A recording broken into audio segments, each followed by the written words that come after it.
අයිබෝන් යාළුවෝ හැමෝටම. ඉතින් අපි අද ඔයාලට කියලා දෙන්න හදන්නේ Microsoft Excel worksheet එකේ වැඩ කරද්දී අවශ්‍ය වෙන CONCATENATE කියන function එක භාවිත කරන්නේ කොහොමද කියලා.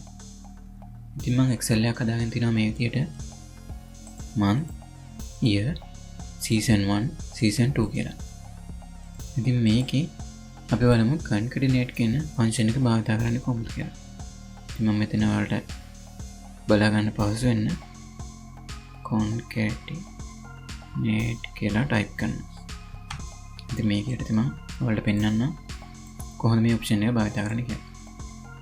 ඉතින් අපිට මේ CONCATENATE කියන ෆන්ක්ෂන් එක භාවිත කරලා පුළුවන් කොලම් දෙකක තියෙන දත්ත හෝ සංඛ්‍යා එක කොලම් එකකට ගන්න. ඉතින් ඒකට මම මුලින්ම මේ විදිහට සමාන ලකුණ ටයිප් කරනවා.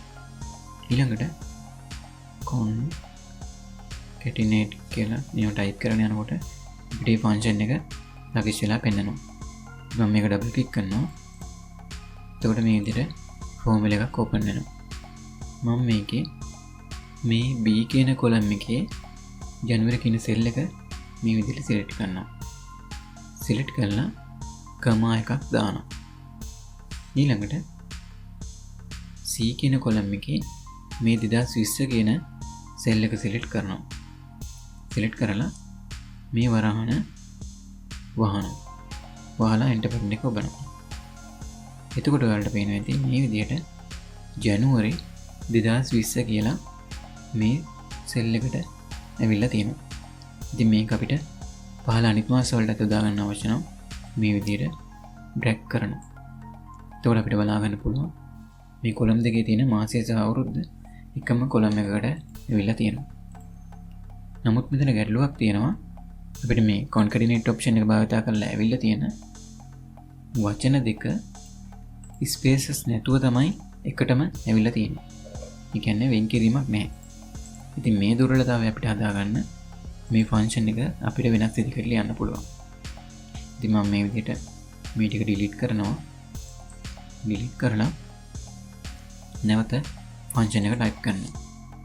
හොඳට බලා ගන්න මේ පාර ටයිප් කරන විදිය. සමාන ලකුණු ටයිප් කරලා CONCATENATE කියලා ටයිප් කරගෙන යනවා. ඊළඟට මේ විදිහට වරහනක් ඕපන් කරලා B කොලම් එකේ ජනවරි කියන සෙල් එක සිලෙක්ට් කරනවා. ඊළඟට කමාවක් දානවා.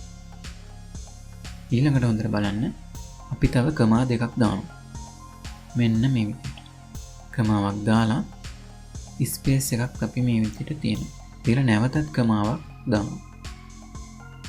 ඊට පස්සේ නැවත කලින් වගේම 15 කමාවක් ටයිප් කරලා C කොලම් එකේ 2020 කියන එක සෙල් එක සිලෙක්ට් කරනවා. සිලෙක්ට් කරලා මේ වරහන වහලා එන්ටර් බටන් එක ඔබනවා.